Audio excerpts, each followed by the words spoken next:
നമ്മളുടെ ജീവിതം എപ്രകാരം ജീവിക്കണം, നാം എപ്രകാരം ദൈവസന്നിധിയിൽ വിശ്വസ്തയോടെ ആചരിക്കണം. ഇരുൾ അടഞ്ഞ വഴികളിൽ തിരുനാളമാകുവാൻ ഇന്നത്തെ ചിന്ത.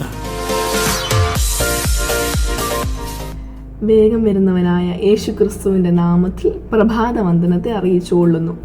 ഇരമ്യാവിന്റെ പുസ്തകം 48 അധ്യായമാണ് ഇന്നത്തെ ചിന്തയ്ക്കായി തിരഞ്ഞെടുത്തിരിക്കുന്നത്. 48 അധ്യായം, ആകെ വാക്യങ്ങൾ 47.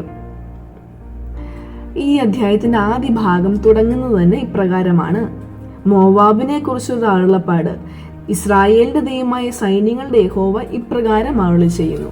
അതായത് സൈന്യങ്ങളുടെ യഹോവയായ ദൈവം മോവാബിനെ കുറിച്ച് ഇപ്രകാരം അരുളി ചെയ്യുന്നു എന്ന് തുടങ്ങി ഇതിന്റെ 47 വാക്യത്തിൽ ഇത്രത്തോളമാവുന്നു മോവാബിനെ കുറിച്ചുള്ള ന്യായവിധി എന്ന് പറഞ്ഞാണ് ഈ അധ്യായം അവസാനിക്കുന്നത്. ഇതിന്റെ ആദ്യവും അവസാനവും വായിച്ചു നോക്കുമ്പോൾ തന്നെ നമുക്ക് കാണാൻ സാധിക്കുന്നത് ഇതൊരു ദേശത്തിനെ പറ്റി, മോവാബ് എന്ന് പറയുന്ന ദേശത്തിനെ പറ്റി യഹോവയായ ദൈവത്തിന്റെ അരുളപ്പാടുകൾ, അല്ലെങ്കിൽ ആ ദേശം യഹോവയായ ദൈവത്തിൽ നിന്ന് എപ്രകാരം മാറിപ്പോയി, ദൈവത്തിൽ നിന്നും അനുസരിക്കാതെ യഹോവയുടെ സന്നിധിയിൽ നിന്ന് എപ്രകാരമൊക്കെ മാറിപ്പോയി, യഹോവയായ ദൈവം ഇവരുടെ ഈ പിന്മാറ്റത്തിൽ എന്തൊക്കെ ചെയ്തു, അവര് ദൈവസന്നിധിയിൽ നിന്ന് എപ്രകാരം മാറി, അവരുടെ ജീവിതത്തിൽ എന്തൊക്കെ അനർത്ഥങ്ങൾ സംഭവിച്ചു എന്ന കാര്യങ്ങൾ നമുക്ക് ഈ അധ്യായത്തിൽ കാണാൻ സാധിക്കുന്നു. ഇതിന്റെ ആദ്യ ഭാഗങ്ങൾ പരിശോധിച്ച് നോക്കുമ്പോൾ തന്നെ മോവാബിന് ദൈവത്തിൽ നിന്ന് അകന്നു പോകുന്നതും, മോവാബ് ദേശത്തിന്റെ അഹങ്കാരവും, ദൈവത്തിൽ നിന്നും എപ്രകാരമൊക്കെയാണ് അവർ അകന്നു നിന്നതെന്ന് കാണാൻ ഒരുപാട് ഉദാഹരണങ്ങളുണ്ട്.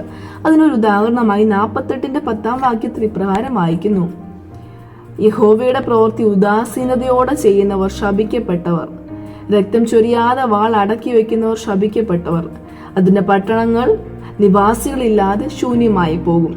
യഹോവയിൽ നിന്നും അകന്ന് മോവാബ് ദേശത്തെ ദൈവം ശൂന്യമാക്കി കളയുമെന്നും അവർക്ക് അനർത്ഥം സംഭവിക്കുമെന്നും യഹോവയായ ദൈവം അരുളി ചെയ്യുകയാണ്.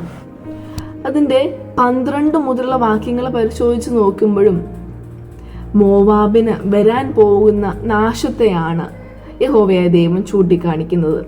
48 വാക്യം വായിക്കുമ്പോൾ ഇപ്രകാരം വായിക്കാൻ സാധിക്കുന്നു: മോവാബിന് ആപത്ത് വരുവാൻ അടുത്തിരിക്കുന്നു, അതിന്റെ അനർത്ഥം ഏറ്റവും ബന്ധപ്പെട്ടിരിക്കുന്നു. യഹോവയായ ദൈവത്തിന്റെ സന്നിധിയിൽ നിന്നും അകന്നുപോയ മോവാബ് ദേശത്തിന് ഒരു വലിയ അനർത്ഥം സംഭവിക്കാൻ പോകുന്നു, ആ ദേശം നശിക്കാൻ പോകുന്നു എന്ന് ഒരു അരുളപ്പാട് കൂടെ ഈ വാക്യത്തിൽ കാണാൻ സാധിക്കുന്നു. മോവാബ് ദേശം യഹോവയിൽ നിന്ന് ഒത്തിരി അകലെ മാറിപ്പോയി, യഹോവയെ അനുസരിച്ചില്ല, അഹങ്കാര പ്രവൃത്തികൾ ചെയ്തു, അവന്റെ പ്രമാണങ്ങൾ അനുസരിക്കാതെ നാശത്തിന്റെ പടുകുഴിയിലായി പോയി. എങ്കിലും ഒടുക്കത്തിൽ യഹോവയായ ദൈവം മോവാബ് ദേശത്തെ താങ്ങുന്ന ഒരു അനുഭവം കൂടെ നമുക്ക് കാണാൻ സാധിക്കുന്നുണ്ട്.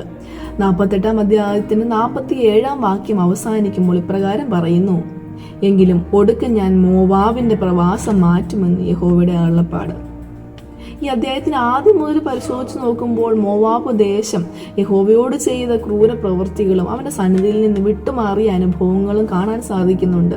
എങ്കിലും ഒടുക്കം നമ്മളെ കൈവിടാത്ത ഒരു ദൈവം, നമ്മളെ സ്നേഹിക്കുന്ന ദൈവം, നമ്മളെ മാറോടണയ്ക്കുന്ന ദൈവം, നമ്മുടെ സകല പാപങ്ങളും പൊറുക്കാൻ, ക്ഷമിക്കാൻ കഴിയുന്ന ഒരു ദൈവത്തിന്റെ സ്നേഹം കൂടെ ഇവിടെ കാണാൻ സാധിക്കുന്നു. എന്നെ കേൾക്കുന്ന പ്രിയ ദൈവമക്കളെ, നമുക്ക് യഹോവയായ ദൈവം ഒത്തിരി അരുളപ്പാടുകള്, കൽപ്പനകള് തന്നിട്ട് പോയിട്ടുണ്ട്.